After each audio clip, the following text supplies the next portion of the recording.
बिस्मिल्लाहिर्रहमानिर्रहीम। अस्सलाम वालेकुम। आज मैं आपके सामने कोरल ड्रा 11 यानी कोरल ड्रा 11 का कोर्स शुरू कर रहा हूँ और आज हम आपको कोरल ड्रा 11 सिखाने जा रहे हैं।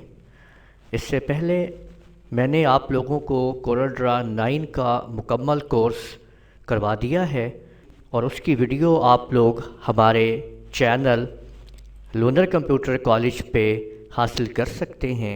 आप लोग देख सकते हैं कि प्लेलिस्ट के अंदर आप लोगों को यहाँ पे हमारा पूरे चैनल के प्लेलिस्ट मौजूद है यहाँ पे, और कोरल ड्रा 9 आपको यहाँ पे मुकम्मल तौर पे मिल जाता है। ये देखें, कोरल ड्रा 9 के प्रोजेक्ट हैं और मेन्यू हैं और टूल बार्स वगैरह, और ये तमाम के तमाम कोर्सेज़ हमारे यहाँ पे मौजूद हैं। आज हम आप लोगों को कोरल ड्रा 11 की मुकम्मल ट्रेनिंग देने जा रहे हैं। और इससे पहले अगर आप लोगों ने अभी तक हमारा चैनल सब्सक्राइब नहीं किया तो इस बटन के ऊपर सब्सक्राइब कर लें। अगर ये इस तरह से आपके सामने रेड शक्ल में आ रहा है तो इसका मतलब ये है कि आपने हमारे चैनल को सब्सक्राइब नहीं किया हुआ है। तो आप हमारे चैनल को सब्सक्राइब कीजिए और साथ में बेल आइकन के ऊपर क्लिक करते हुए ऑल नोटिफिकेशन के ऊपर को भी एक्टिवेट कर लीजिए। तो चलें शुरू करते हैं और देखते हैं कि ये कोरल ड्रा 11 कैसे काम करता है। सबसे पहले ऊपर जो आप देख रहे हैं इस पट्टी को, इसको टाइटल बार कहते हैं। सबसे पहले जहाँ पे ये कोरल ड्रा 11 आपको लिखा हुआ नज़र आ रहा है, ये देखें, और साथ में ग्राफिक्स 1 ये प्रोग्राम का नाम होता है, इसके पीछे आइकन है और ये आपके उस फाइल का नाम है जो आप बनाएंगे, और बाय डिफ़ॉल्ट ग्राफिक्स 1 नाम दिया हुआ है। इसके नीचे वाली जो पट्टी आपको नज़र आ रही है जहाँ पे फाइल, एडिट, व्यू, ये इसके मेन्यू होते हैं। और नीचे ये देखें, न्यू डॉक्यूमेंट ओपन करना चाहते हैं, सेव करना चाहते हैं, इसको हम स्टैंडर्ड टूल बार कहते हैं। और नीचे जहाँ पे ये आपको लेटर और ये मुख्तलिफ यहाँ पे चीज़ें नज़र आ रही हैं, ये प्रॉपर्टी बार है इन तमाम चीज़ों की जो यहाँ पे होंगी। इस टाइम ये जो पेज आपको नज़र आ रहा है नीचे, इसकी ये प्रॉपर्टी बार है। इसके बाद ये जो साइड पे आपको टूल्स नज़र आ रहे हैं, ये टूल बार्स हैं जिनकी मदद से हम कोरल ड्रा में काम करते हैं। यहाँ पे आप लोग कलर बार देख सकते हैं, ये कलर्स हैं आपके सामने, ये ब्लैक इस तरह से चलते चलते कलर हैं। इनको आप इधर क्लिक करके मज़ीद कलर ओपन कर सकते हैं। फर्दर कलर या भी हम ओपन कर सकते हैं, वो आपको मैं अभी आगे बताऊंगा। और इसके नीचे आप ये देखें, ये आपका पेज 1 है और मज़ीद पेजेस आप यहाँ प्लस के ऊपर ऐड करके आप डाल सकते हैं। यानी मैंने क्लिक किया, देखें अब ये पेज 2 आ चुका है। यहाँ पे देखें, मैंने राइट क्लिक करके इसको मैं रीनेम कर सकता हूँ, एक और पेज आगे पीछे ऐड कर सकता हूँ, या इसके को मैंने ख़त्म करना है तो मैंने इसको डिलीट कर दिया। ये देखें, तो इस तरह से आप लोगों ने समझ लिया और देख लिया कि कोरल ड्रा 11 के ये जो लेआउट है इसको आपने देख लिया है। अब सबसे पहले हम लोग समझते हैं कि ये जो पेज हमारे सामने आ रहा है और ये इसकी ऊपर प्रॉपर्टी आ रही है, ये देखिए, ये लेटर जो है ये इसके साइज़ हैं। यहाँ पे हमने क्लिक किया तो देखें ये लीगल साइज़, इस पर जैसे मैं क्लिक करूँगा तो ये पेज आपका लीगल साइज़ हो चुका है। और यहाँ पे साइज़ का नाम है, जबकि यहाँ पे साइज़ दिया गया है। आप लोगों को जो स्टैंडर्ड काम करने होते हैं वो ज़्यादातर आपके लेटर में या A4 में होते हैं, लेकिन डिपेंड करता है कि आपको किस साइज़ के ऊपर काम करना है। ये साइज़ है और ये ओरिएंटेशन है, यानी इस वक्त जो पेज आपके सामने मौजूद है ये पोर्ट्रेट में है। यहाँ पे देखिए, ये पोर्ट्रेट इस वक्त एक्टिव है। अगर मैं इसके ऊपर यहाँ पे क्लिक कर दूँगा तो ये लैंडस्केप हो जाएगा। इस तरह से आप देखिए ये लैंडस्केप में शिफ्ट हो चुका है। इसी तरीके से आपके पास जो पेज की जो बाय डिफ़ॉल्ट चीज़ होती है वो पोर्ट्रेट होती है।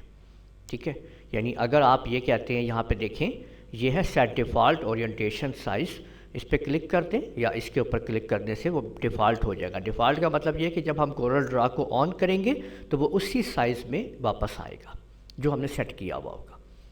और ये आप लोगों की यूनिट्स हैं, यानी आपने किस आप लोग मेजरमेंट में काम कर रहे हैं। अगर फ़र्ज़ करें कि आपने इंचज़ में काम करना है, देखिए यहाँ पे इंचज़ लिखा हुआ है। आप अगर चाहते हैं कि आपने यहाँ पे देख लें, इस पर क्लिक करें, ये मिलीमीटर्स हैं और मुख्तलिफ यहाँ पे चीज़ें मौजूद हैं, फीट भी हैं, यार्ड्स भी हैं, और आप इन तमाम चीज़ों में आप काम, किलोमीटर तक में आप काम कर सकते हैं। यानी आप लोग इतना बड़ा अपना पैनाफ्लेक्स या प्रिंट निकाल सकते हैं जो किलोमीटर और मीटर्स में भी मौजूद हो सकता है, यार्ड्स में, फीट में आप देख सकते हैं। तो ज़्यादातर काम जो है वो इंचज़ में होता है, लेकिन अगर आप पैनाफ्लेक्स वगैरह डिज़ाइन करते हैं तो वो फिर आप फुटों में काम करते हैं वहाँ पे जाके। तो इस तरीके से ये प्रॉपर्टी आपको यहाँ पे इसकी नज़र आ रही है जो पेज हमारे सामने है। अब थोड़ी बात कर लेते हैं इन टूल्स की। तो देखें यहाँ पे पहला पिक टूल है। पिक टूल के क्या काम है, देखिए पिक टूल है, इसके नीचे यहाँ पे आप देख सकते हैं ये शेप टूल है और इसके नीचे ये जूम टूल है। ये तीनों टूल तभी काम करते हैं जब यहाँ पे कोई ड्राइंग होती है हमारे सामने। तो यहाँ पे आप लोगों ने क्या करना है, ये देख सकते हैं कि अगर मैं यहाँ पे ये देखें रेक्टेंगल टूल को इस्तेमाल करता हूँ, F6 की मदद से अगर मैं कीबोर्ड से खाली F6 को प्रेस कर दूँ या रेक्टेंगल टूल के ऊपर क्लिक करते हुए मैं यहाँ पे रेक्टेंगल को ड्रा कर लूँ, तो अब आपने साथ साथ बात को समझते जाना है कि जैसे ही मैंने देखें रेक्टेंगल बनाई, ऊपर प्रॉपर्टी बार बदल गई। दोबारा देखिए कि अगर मैं पिक टूल को यूज़ करते हुए पेज पे क्लिक करता हूँ तो पेज की प्रॉपर्टी है, और अगर मैं रेक्टेंगल के ऊपर क्लिक करता हूँ तो रेक्टेंगल की प्रॉपर्टी है। अब यहाँ पे आप मुख्तलिफ़ चीज़ों को देख सकते हैं।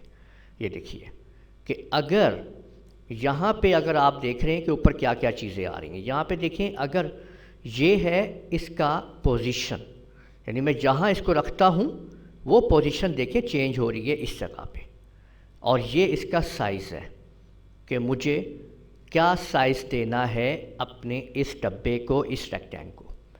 अगर मैं कहता हूँ कि इसको 3x3 कर दो, तो आप देख सकते हैं कि ये 3x3 का साइज़ आपके सामने मौजूद है। ये देखें 3x3 हो चुका है, और ये इसकी परसेंटेज है और ये इसका एंगल है। यानी अगर मैंने इसको 25 एंगल के ऊपर रखना है तो ये देखें ये 25 एंगल पे शिफ्ट हो गई है। 0 एंगल कर दूंगा तो ये वापस अपनी जगह पे चला जाएगा। और इसका ये मिरर है, मिरर से ये मुराद है कि अब क्योंकि ये एक ही जैसी शेप है तो हमें समझ नहीं आ रही है, ये इसको मिरर कर देता है। और ये जो आप देख रहे हैं ये इसके 4 कोने हैं, ये वाले। यहाँ पे देखें कि अगर मैं इस कोने को यहाँ से 20 का रेडियस दे देता हूँ तो आप देख सकते हैं कि ये सारे के सारे कोने 20 रेडियस में शिफ्ट हो चुके हैं। अब 10 में, या इसको हम दोबारा 0 कर देते हैं, यहाँ पे देखें। और अगर मैं इसको यहाँ पे आप देखें कि इसको जब मैंने यहाँ पे कर्व कर दिया है यानी लॉक को, तो अब आप अगर मैं इसको अब 30 दूँ या कुछ भी दूँ तो सिर्फ एक कोना यहाँ से तब्दील होगा। यानी अगर हमने इस राउंड जो इसके कॉर्नर हैं उसको टुगेदर कर देना है, इकट्ठा लगा देना है, एक किस्म का ये लॉक लगा देना है, तो मैं जो कुछ यहाँ पे करूँगा वो सबके साथ अप्लाई होगा। ये देखें सबके साथ अप्लाई हुआ है ये चीज़ जो है। लेकिन अगर मैं इस टुगेदर वाले लॉक को, राउंड को जो है वो बंद कर देता हूँ, तो फिर क्या होगा कि फिर जो मैं यहाँ पे करूँगा वो सिर्फ एक हिस्से पे होगा। यानी अब मैंने इसको चेंज करना है तो ये देखें सिर्फ ये चेंज हुआ है, ये नहीं हुआ। तो यूँ आप लोगों ने देखा कि किस तरीके से आप लोग इस प्रॉपर्टी बार को यूज़ करते हैं। और ये जो आप देख रहे हैं ये आपके सामने इसकी आउटलाइंस हैं, यानी इसके ऊपर क्लिक करके आप इसकी आउटलाइन कम ज़्यादा कर सकते हैं। आउटलाइन के अंदर जाने के लिए आप लोग F12 की कीबोर्ड से प्रेस कर सकते हैं। आप जैसे ही F12 को प्रेस करेंगे, ये देखें मैं आप कीबोर्ड से F12 का बटन प्रेस करूँगा तो आपके सामने मेरे पास आउटलाइन पेन आ चुका है। ये देखें आउटलाइन पेन, ठीक है, F12 के नंबर से आप इसको लेते हैं। तो आप लोगों ने देखा कि हमने रेक्टेंगल लगाया, लेकिन अब हम बात कर रहे हैं कि जिस जगह पे हम लोग मौजूद थे उसकी प्रॉपर्टी ऊपर आ गई थी। अब ये पिक टूल जो है, इसका पहला काम क्या है कि ये किसी भी चीज़ को पिक करता है, यानी देखें पिक कर रहा है। इसके ऊपर क्लिक किया, मैंने पिक हो गया। अब मैंने इस कलर के ऊपर जाके क्लिक किया, यानी लेफ़्ट बटन दबाया, कलर इसके अंदर पिक हो गया, ठीक है। तो इस तरह से ये पिक टूल काम करता है। दूसरा इसका काम ये है कि ये ऑब्जेक्ट को मूव करके कहीं भी ले जाता है। ये देखें ऑब्जेक्ट किसी भी जगह पे आप इसको मूव कर सकते हैं, और इसकी मदद से आप किसी ऑब्जेक्ट को रीसाइज भी कर सकते हैं। ये देखिए छोटा बड़ा कर लें, ये देखिए ये आपके सामने, ठीक है। यानी ये डायरेक्ट वो काम है जो आप इसको कर सकते हैं इसके ज़रिए। इसके नीचे है शेप टूल, और शेप टूल के अंदर और भी टूल्स हैं। पहला शेप टूल। शेप टूल की मदद से आप किसी भी ऑब्जेक्ट को शेप दे सकते हैं।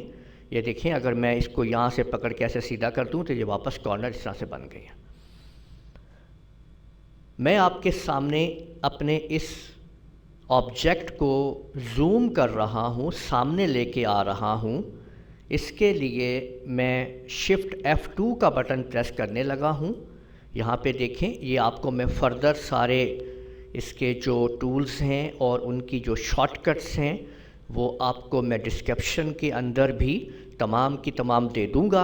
आप वहाँ से उनको नोट कर लीजिएगा साथ साथ कि क्या कौन से बटन से क्या काम होने वाला है, ठीक है।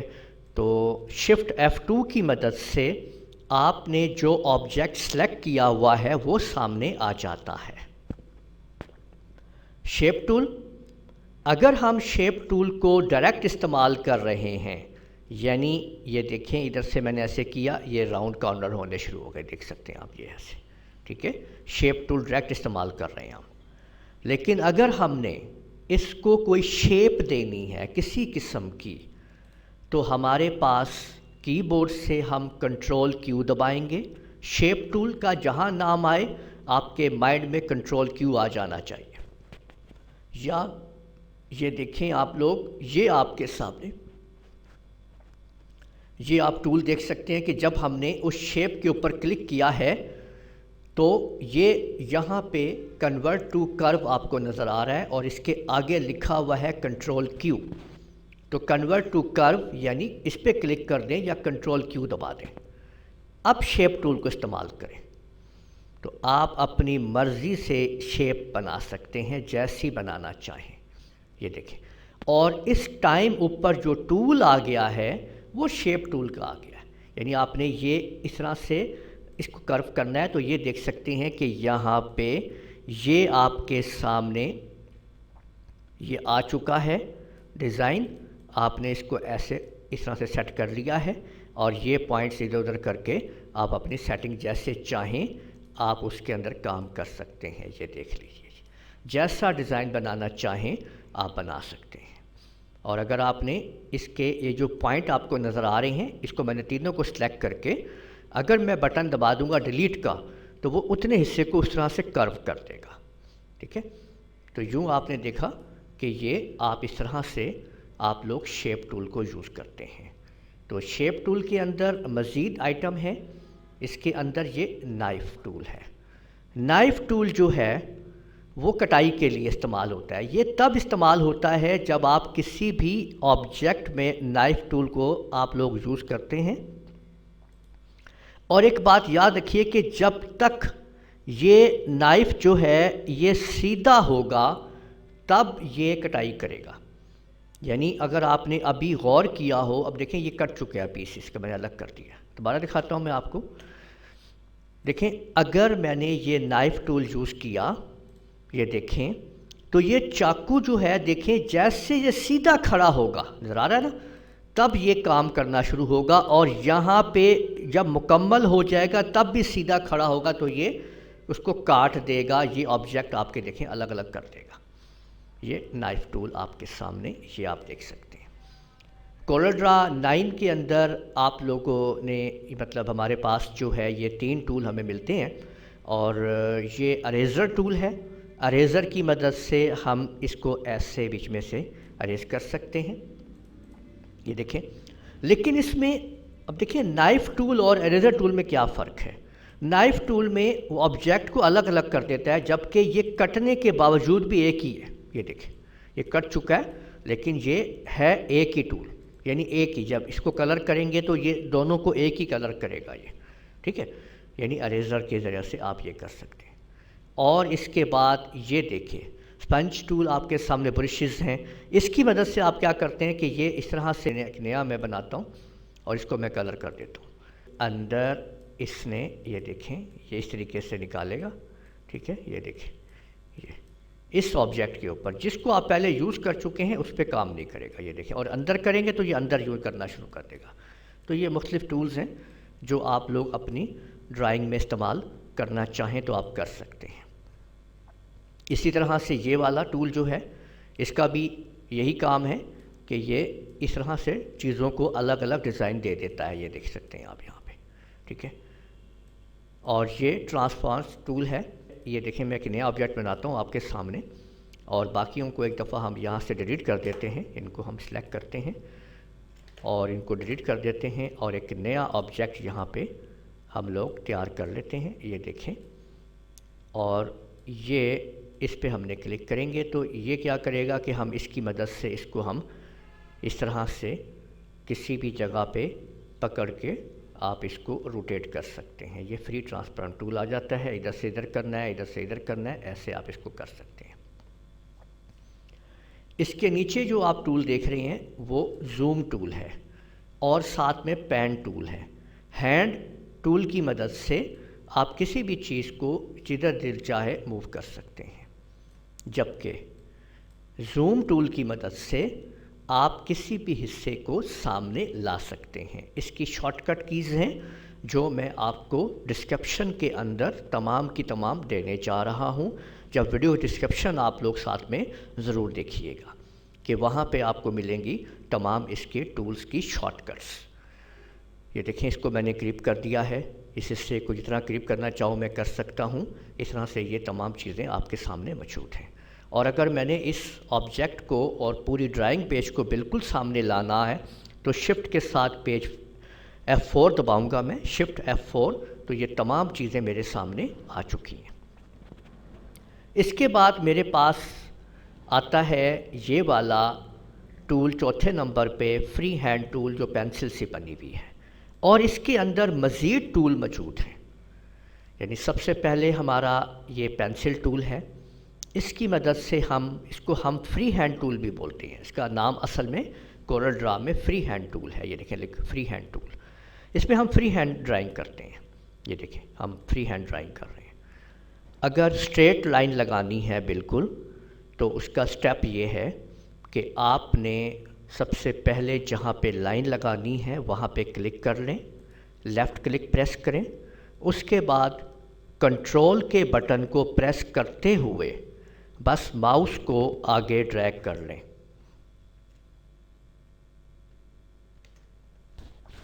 याद रखें कि आप लोगों ने सिर्फ माउस को आगे ड्रैग करना है, यानी बग़ैर किसी बटन दबाए माउस के, ठीक है, सिर्फ ड्रैग करना है। और तीसरे स्टेप के ऊपर कंट्रोल की दबाते हुए आपने वहाँ पे क्लिक कर देना है जहाँ पे आपने लाइन को मुकम्मल करना है। तो ऐसे आप लोग देख रहे हैं कि ये आप लोगों की लाइन बिल्कुल सीधी जो है वो लग चुकी है।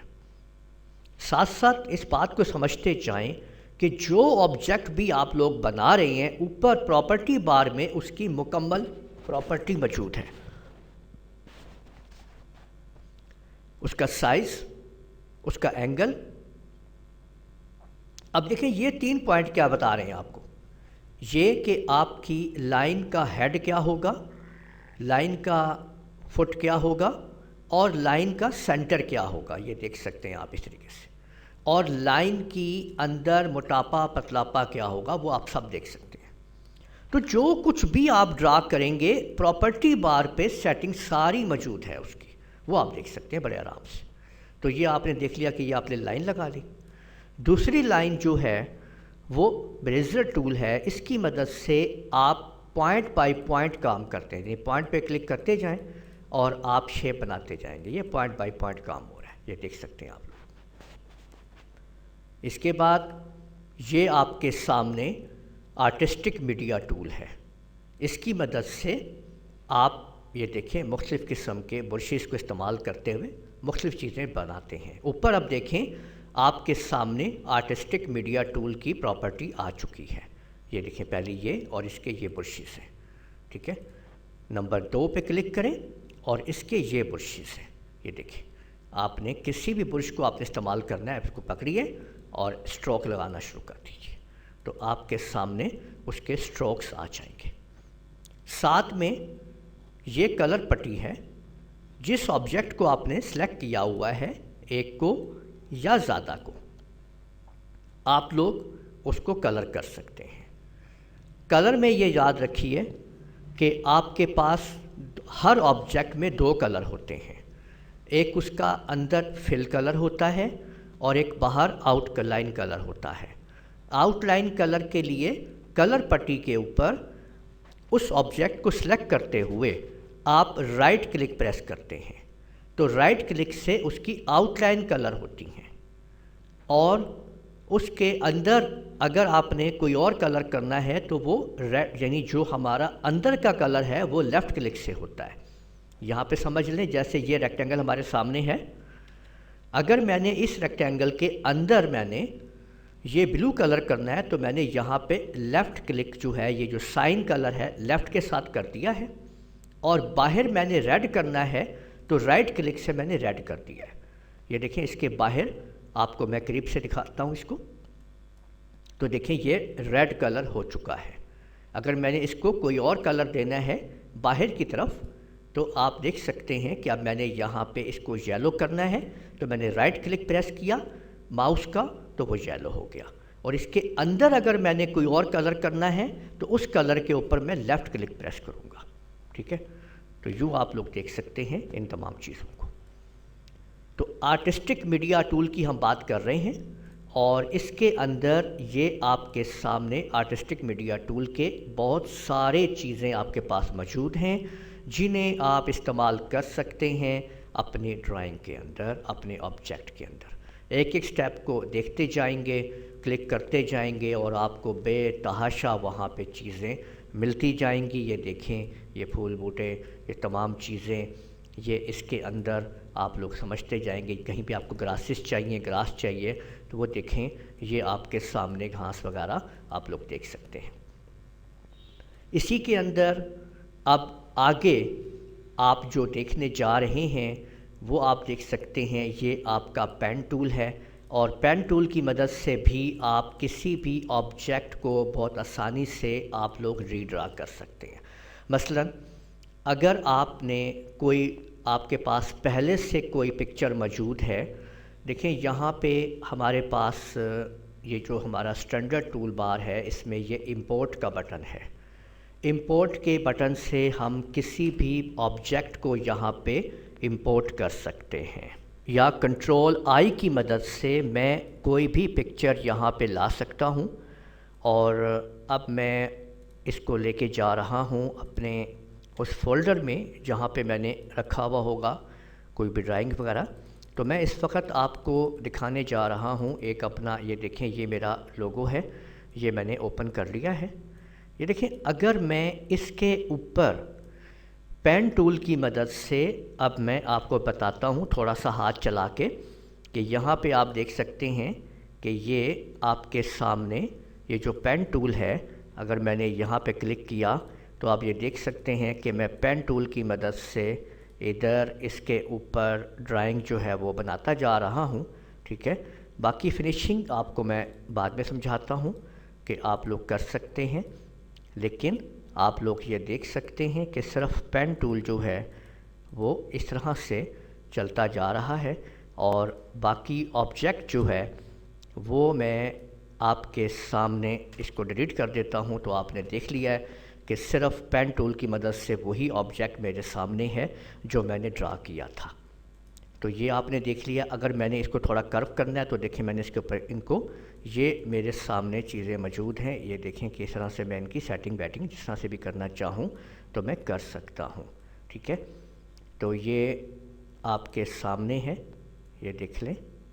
और अगर मैं इसको यहाँ पे डिलीट कर दूँगा तो ये देखें कि ये कर्व आ जाएगी। शेप टूल को साथ में आप यूज़ करेंगे पेन टूल के बाद। ठीक है, इसके अंदर जो पेन टूल मौजूद है। तो ये आप लोगों ने तमाम का तमाम चीज़ें जो हैं, और ये पॉलीलाइन टूल है, इसकी मदद से आप पॉलीलाइन लगा सकते हैं। ये भी उसी तरह से मौजूद है, आलमोस्ट पेन टूल की तरह ही काम करता है ये पॉलीलाइन जो है। डबल क्लिक करते हैं उस जगह पे जहाँ पे आपने लाइन को मुकम्मल करना है तो वो लाइन कंप्लीट हो चुकी होती है। और शेप टूल की मदद से आप उसको जैसी शेप चाहें आप बाद में उसको दे सकते हैं। और जिन पॉइंट्स को आपने गोल करना है उसको दोनों को सिलेक्ट करें, सबको, और डिलीट कर दीजिए। वो वहाँ से देखें, ये आप देखें ये कर्व है, डिलीट करेंगे तो वो देखें वहाँ पे कर्व आ चुकी है। इनको डिलीट करते जाएंगे, कर्व आ चुकी। इसको आपने शेप टूल से आपने इनको इस्तेमाल करना है। ठीक है, तो ये आपके सामने ये तमाम टूल्स थे। आगे जो आप ये टूल देख रहे हैं ये इसके साइज़ के लिए होते हैं, इनका हमने इस्तेमाल नहीं करना होता है। तो इसी तरह से आप लोगों ने रेक्टेंगल टूल आप लोग देख चुके हैं। इसमें सिर्फ इतनी सी बात आप साथ साथ समझते जाएं, अगर आप रेक्टेंगल ड्रा कर रहे हैं फ्री हैंड तो आप जैसी चाहें, यानी देखें ड्रा कर लें। अगर आपको बराबर रेक्टेंगल लगानी है, तमाम की तमाम कॉर्नर इसके, हर चीज़ इसकी लाइनें बराबर हों, तो आप साथ में बटन प्रेस कर लेंगे कंट्रोल का। कंट्रोल का बटन प्रेस करते हुए जब ड्रा करेंगे तो आप देखेंगे कि ये बिल्कुल बराबर आपकी लगेगी रेक्टेंगल। इसके चारों ये जो लाइनें हैं ये मुकम्मल तौर पे बराबर हैं। इसके बाद नीचे आपको जो नज़र आ रहा है वो आपका एलिप्स है, यानी कि सर्कल F7 से। अगर आप फ्री हैंड सर्कल ड्रा करेंगे तो जैसा मर्ज़ी ड्रा कर लें। ये देखें इधर से ये लंबा हो गया, इधर से ये। लेकिन अगर आप कंट्रोल का बटन प्रेस करके लगाएंगे तो ये बिल्कुल राउंड सर्कल लगेगा। ठीक है, ये देख सकते हैं आप लोग। और इसके अंदर, इनके अंदर जो चीज़ें मौजूद हैं आप उनके ऊपर क्लिक करके उनको भी इस्तेमाल कर सकते हैं। ये देखें ये रेक्टेंगल है और ये 3 पॉइंट रेक्टेंगल टूल है। बात रेक्टेंगल ही देखें, ये देखें ये क्या, 1 पॉइंट, 2 पॉइंट, यानी इस तरह से ये 3 पॉइंट के ऊपर चल रहा है। देखिए होता 3 पॉइंट के ऊपर ही। यहाँ पे क्लिक करते, यहाँ पे देखें, ये देख सकते हैं आप। ये देखें 1 और ये 2 और ये 3 पॉइंट रेक्टेंगल, ये देखें कर रहा है। और इसके अंदर ये जो आप देख रहे हैं यहाँ पे, ये आपके सामने 3 पॉइंट एलिप्स है, यानी ये देखें ये इस तरह, और ये देखें ऐसे, ये आप इस तरह से बना सकते हैं। ये देखें इसको 3 पॉइंट एलिप्स कहते हैं, ये वाला। ठीक है, और नीचे वाले टूल के अंदर आपको पॉलीगॉन टूल है, ये देखें, और इसके अंदर ग्राफ पेपर टूल है और स्प्रेल टूल है। तो पॉलीगॉन टूल पे आप लोग जब आते हैं तो ऊपर ये देखें पॉलीगॉन टूल की प्रॉपर्टी आपके सामने आ चुकी है। तो पॉलीगॉन टूल आप लोगों ने लगाया, देखें ये 5 पॉइंट का पॉलीगॉन टूल आपके सामने आ चुका है, ये देख लीजिए। और यहाँ पे इस पे क्लिक करने से ये देखें ये पॉलीगॉन और ये स्टार की शेप आपके सामने आ चुकी है। ये 5 इसको मिली हुई। यहाँ पे अगर मैं बढ़ा देता हूँ, इसको मैं अगर 10 कर देता हूँ तो ये देखें 10 पॉइंट इसके बन चुके हैं। ठीक है, मैं 2 कर देता हूँ तो 2 हो चुके हैं। इस तरह से आप लोग देख सकते हैं यहाँ पे जो है, ये देखें। ठीक है, तो पॉलीगॉन टूल आप लोग यूज़ किया आपने। ठीक है, इसको भी शेप टूल से आप जैसी चाहें आप शेप्स दे सकते हैं। ठीक है, और इसके अंदर ये देखें ग्राफ पेपर टूल है, ये ग्राफ बन गया। और यहाँ पे आप देखें कि इसका प्रॉपर्टी आ रही है 4/3। ठीक है, आप कहते हैं 8 बाई 8 का बना दो। अब जो भी मैं बना रहा हूँ वो 8 बाई 8 का आ रहा है। और अगर मैं कंट्रोल के बटन के साथ प्रेस बनाऊंगा तो ये बिल्कुल बराबर आएगा। ये देखें, ये बिल्कुल बराबर आपके सामने इसकी तमाम। तो शतरंज के ये जो आप देख सकते हैं, आप इसको तैयार कर सकते हैं यहाँ पे 8 बाई 8 की मदद से। तो ये आप लोग इस तरह से ये तमाम चीज़ें आपके सामने, ये स्प्रिल टूल है, ऐसे स्प्रिल बना सकते हैं। और इसके ऊपर उसकी प्रॉपर्टी आ रही है, ये जैसा आप ये बनाएंगे। देखिए मैंने ऊपर 40 दे दिए, तो इतने ज़्यादा इसके अंदर ये मुझे 10 कर दिया है, तो ये देखें कि ये 10 इसके अंदर आ रहे हैं, ठीक है। और ये आपके सामने आप देख सकते हैं बेसिक शेप्स हैं, ये शेप ले लें और ऊपर यहाँ पे आप क्लिक करके ये शेप्स हासिल कर सकते हैं। ये देखें, ये मुख्तलिफ़ शेप्स आपके पास मौजूद हैं, आप जैसी शेप लेना चाहें आप ले सकते हैं। ये कुछ ऑब्जेक्ट्स ऐसी चीज़ें हैं जो कोरल ड्रा 9 में नहीं है, बस इनको उसने ऐड किया। इसके अलावा पूरा कोर्स मैं आप लोगों को कोरल ड्रा का करवा चुका हूँ तफसील के साथ, मुकम्मल तौर पे, ठीक है। तो आप लोगों को मैं इसके अंदर इसकी ये ट्रेनिंग दे रहा हूँ कि ये ऑब्जेक्ट्स क्या काम कर सकते हैं और इनका क्या काम है। और इस तरह से ये आप देखें, ये एरोस शेप्स वगैरह हैं और यहाँ पे आप क्लिक करके मुख्तलिफ़ एरोस को आप यहाँ पे ले सकते हैं। ये देखें, ये सारी चीज़ें जो है कंप्लीट तौर के ऊपर, ठीक है। और यहाँ पे यानी ये मुख्तलिफ़ बेसिक शेप्स हैं। यहाँ पे आपको जैसे ये स्टार चाहिए, आपको यहाँ पे देख सकते हैं, यहाँ पे क्लिक करें और ये मुख्तलिफ़ किस्म के स्टार्स वगैरह आपको यहाँ पे मिल रहे हैं, ठीक है। तो ये सारी बेसिक शेप्स हैं। ये बाज़ औक़ात ऐसी चीज़ कहीं पे आपने कुछ लिखा हुआ दिखाना होता है कि ये क्या चीज़ है, तो ये इस तरह से आप उस तरह की चीज़ों में इसमें आप लिख सकते हैं। लिख कैसे सकते हैं, ये आपके सामने ए टूल है, इसकी मदद से आप लोगों को पता है कि आप लोग लिख सकते हैं, ठीक है। तो यूँ आप लोग यानी जैसे ही आपने लिखा, आप देखें ऊपर जो है वो लिखने वाले की उसका फ़ॉन्ट आ गया। देखें, यानी हर चीज़ का ऊपर ऑब्जेक्ट मौजूद है। इसको अंडरलाइन कर लें, जैसे दिल चाहे आप सेट कर सकते हैं इस टेक्स्ट वगैरह को, ठीक है। और ये इंटरेक्टिव ट्रांसपेरेंसी टूल है, इसकी मदद से क्या होता है, देखें अगर मैंने ये रेक्टेंगल लगाया, इसको मैंने ये ग्रीन कलर दे दिया, अब ये ट्रांसपेरेंसी टूल को मैंने यूज़ किया और ऊपर से लेफ़्ट क्लिक दबाते हुए नीचे की तरफ ड्रैग करके लेके आया, तो आपने देखा कि ये ऊपर से नीचे कलर कैसे कम होना शुरू हो गया। अब जैसे कि मैंने बताया आप लोगों को, मुकम्मल तौर पे इसकी ये टूल बार हर चीज़ की आ जाती है। तो अभी ये ट्रांसपेरेंसी की टूल बार मेरे पास मौजूद है। ये देखें, यहाँ पे मैंने इसको जब मैं इस पर क्लिक करता हूँ तो मुख्तलिफ़ चीज़ें मेरे सामने अप्लाई होती हैं। यहाँ पे देखें ये यूनिफॉर्म, यहाँ पे देखिए रेडियल्स, ये देखें सेंटर में ये चीज़ आ गई है, ठीक है।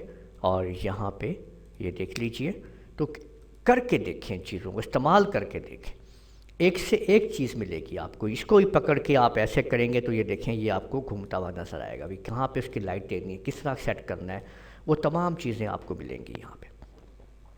ये सब कुछ कोरल ड्रा 9 की वीडियोस पूरा कोर्स मौजूद है, वहाँ पे आपको बता दिया गया है। और यहाँ पे आप लोगों ने ये देख लिया है।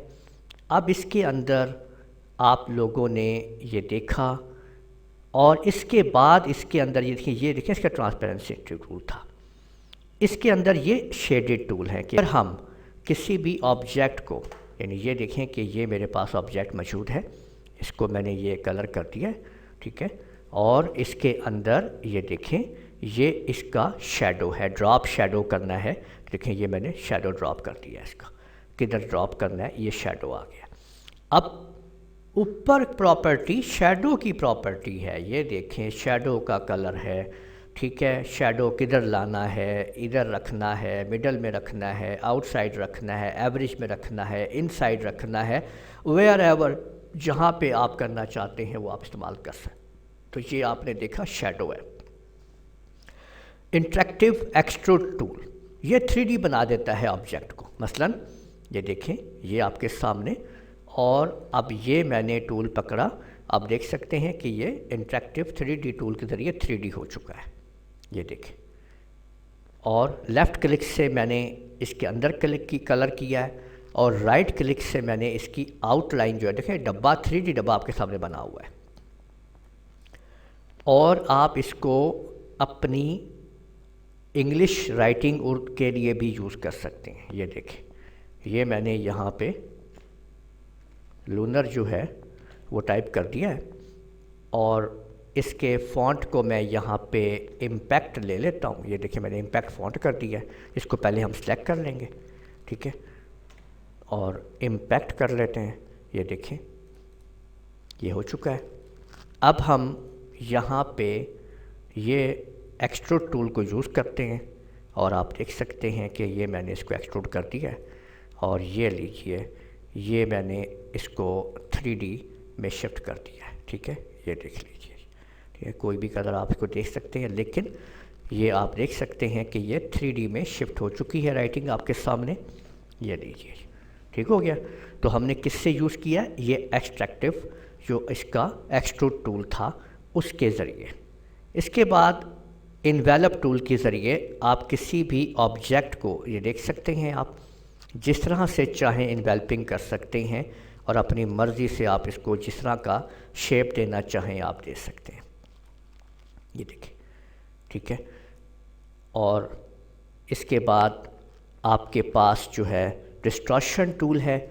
डिस्टॉर्शन टूल के अंदर ये आप देख सकते हैं कि इसने कैसे इसको डिस्टॉर्शन कर दिया। ये देखिए, ये डिस्टॉर्शन टूल डालिए, हल्का सा चलाइए, ये देखें इसकी लेयर्स आपको जो नज़र आएंगी कि डिस्टॉर्शन इसके अंदर आ जाएगी। ये देखिए, ये देखिए, ठीक है। तो और ये आप देख सकते हैं ये काउंटर टूल है। इसकी मदद से क्या होगा, देखिए मसलन अगर मैंने एक ऑब्जेक्ट यहाँ पे ये रेक्टेंगल ही ड्रा कर रहा हूँ मैं आपके सामने, ये देखें, और अब मैंने ये इसको लिया और मैंने अब यहाँ पे अंदर की तरफ इसको मैं खींच के ला रहा हूँ, तो ये देख सकते हैं इसके अंदर एक और डब्बा आ चुका है, ठीक है। तो ये देखिए, ये देख सकते हैं आप लोग इस तरीके से। और अगर मैं इसके ये जो साइज़ वगैरह हैं यहाँ पे एडजस्ट करता हूँ, प्रीसेट है, ये देखिए सेंटर में लाना है, इनसाइड करना है, किस तरीके से इसको यहाँ पे आप क्लिक करते हैं, ये बाहर यहाँ पे क्लिक करते हैं, यहाँ पे क्लिक करते हैं और इसके अंदर ये जो एक्स वाई ऑब्जेक्ट्स की जो पोजीशन है ये आ रही है आपके सामने और इसको मैंने 0.025 कर दिया है, ठीक है। तो आपने देखें कि इस तरह से इसका साइज़ फिट हो गया इस तरह से। और ये ब्लेंडिंग टूल है, इसकी मदद से देखें क्या होने वाला है। चाहे लिखाई है, ये देखें मैं यहाँ पे कुछ भी टाइप कर देता हूँ।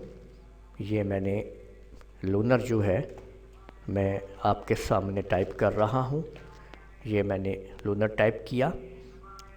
इसके बाद अब देखें मैं इसकी एक कॉपी और करना चाह रहा हूँ, ये देखें ये इस तरीके से, ये देख सकते हैं। इसके लिए आपको पहले पिक टूल को लाजमी आपने पकड़ना है, ये याद रखिएगा, ठीक है। यानी पिक टूल को आपने पकड़ा हुआ होगा तो ये काम हो जाएगा। अब ये दो ऑब्जेक्ट मेरे पास हैं एक ही चीज़ के, इसको मैंने पिक टूल से सिलेक्ट कर लिया है और इसको मैंने ब्लू कलर दे दिया, लेफ़्ट और राइट दोनों इस पर प्रेस कर दिए और इसको मैंने ब्लैक ही रहने दिया, इसको मैंने हल्का सा इस जगह पे रख दिया है ऐसे करके। तो अब इसके अंदर मौजूद ये ब्लेंडिंग टूल, यहाँ से क्लिक किया और इसको यूँ मिला दिया, तो अभी आप देखिएगा कि ये देखें कि ये भी 3D आपके सामने है, लेकिन इसको मैं जहाँ रखूँगा ये उस तरीके से ये हो जाएगा। और इसके ऊपर क्लिक करने से, लेफ़्ट क्लिक से ये और इसके राइट क्लिक से इसके आउटलाइन पे फ़र्क पड़ेगा। तो आप देख सकते हैं कि ये था वो आपका इंटरेक्टिव ब्लेंडिंग टूल, जिससे कितनी खूबसूरती के साथ आपने इस चीज़ को डिज़ाइन कर लिया है। और इसके अंदर ये आपका आई ड्रॉपर है, जिससे हम ये देखते हैं कि कौन सा कलर यहाँ पे मौजूद है। यहाँ पे आप देखिए कि ये आपके सामने जब मैंने क्लिक करूँगा तो ये देखें कलर यहाँ पे आ चुका है, यानी आई ड्रॉपर से मैं वो कलर ले सकता हूँ।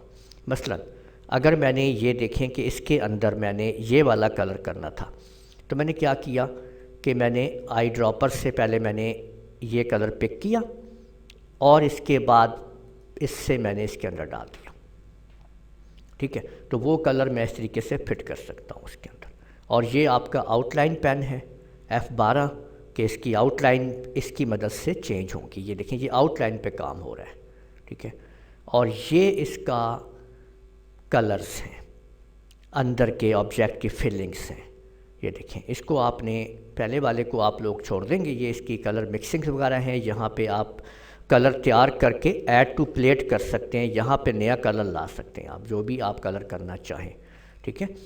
और हम लोग ये याद रखें आप लोग के जो पेनाफ्लेक्स या प्रिंटिंग के लिए काम करते हैं वो हम 4 कलर में करते हैं, CMYK, साइन, मैजेंटा, येलो और के असल में ब्लैक है, ठीक है।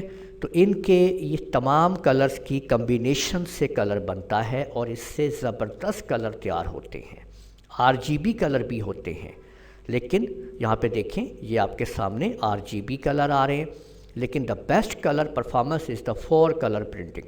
तो ये ज़्यादातर इसको इस्तेमाल करते हैं। हमारे पाकिस्तान के अंदर ज़्यादातर 2 ही ये यूज़ होते हैं, CMYK और RGB। ये बाकी सारे बाहर के कलर्स हैं, उनके मशीनों पे इस्तेमाल होते हैं। तो ये चीज़ है CMY पे आप रखेंगे यहाँ पे। और इसके बाद आप यहाँ पे आप लोग देख सकते हैं सेकंड के ऊपर ये आपके सामने, आपने ये देखें, अगर मैंने इसको सिलेक्ट किया है, ये देखिए सिलेक्ट हो गया है। और अब मैं यहाँ पे आता हूँ और ये मेरे पास मुख्तलिफ़ चीज़ें मौजूद हैं। मैंने कहा यहाँ से ये लाइन इसके ऊपर आ गए, ठीक है, और नीचे ये वाला कलर कर दें, और इसको मैंने घुमा के ऐसे सेट कर दिया। जैसे ही ओके करूँगा देखिए वैसे ही कलर मेरे सामने मौजूद है। तो ये तमाम की तमाम चीज़ें यहाँ पे ऑब्जेक्ट जिसको भी आप इस्तेमाल कर रहे हैं वहाँ पे आपके सामने जो दिल चाहे आप चीज़ को इसमें ऐड करवा सकते हैं, वो उसके अंदर ऐड होती चली जाएंगी। तो ये चीज़ें हैं। और इसी तरह से इंटरेक्टिव फिल टूल भी मौजूद है, जिसकी मदद से आप जो है ये इसकी फिलिंग्स वगैरह यहाँ पे कर सकते हैं, जिसको हमने पहले भी यूज़ किया है। ये आपके सामने मुख्तलिफ़ चीज़ें हैं। तो ये आपके सामने कंप्लीट हुआ आपका टूल बॉक्स, आपने इसको मुकम्मल तौर पे देख लिया है। अब इसके जो मेन्यू हैं और इसके जो प्रोजेक्ट्स हैं वो सेम बिल्कुल वही हैं जो कि कोरलड्रा 9 के हैं। तो मैंने तफसील के साथ कोरलड्रा 9 के मेन्यू को दिया हुआ है और वही मेन्यू इसके मौजूद हैं। यहाँ पे आप लोग देख सकते हैं मेरी इस वीडियो के अंदर, मेरे चैनल के अंदर इनकी जो वीडियोस हैं उनको आप प्लेलिस्ट को ओपन कर लीजिएगा और वहाँ से आप उनको ले लीजिएगा। और मैं इस वीडियो की डिस्क्रिप्शन के अंदर भी उनका लिंक डाल रहा हूँ, तो आप लोग वहाँ से कोरलड्रा के मेन्यू को पढ़ लीजिएगा और कोरलड्रा के प्रोजेक्ट्स जो हैं वो वहाँ से आप लोग देख लीजिएगा कि किस तरह से आप कोरलड्रा के, ये देखें कोरलड्रा के टूल बार ये 9 का है। और आज मैंने आप लोगों को कोरलड्रा के टूल्स को मुकम्मल तौर पे 11 के भी पढ़ा दिया है। तो उम्मीद है आपको ये हमारी वीडियो पसंद आई होगी। मेरी इस वीडियो को आप लोग लाइक कीजिए, शेयर कीजिए, कमेंट करना ना भूलिएगा। इजाज़त दीजिए। अल्लाह हाफ़िज़।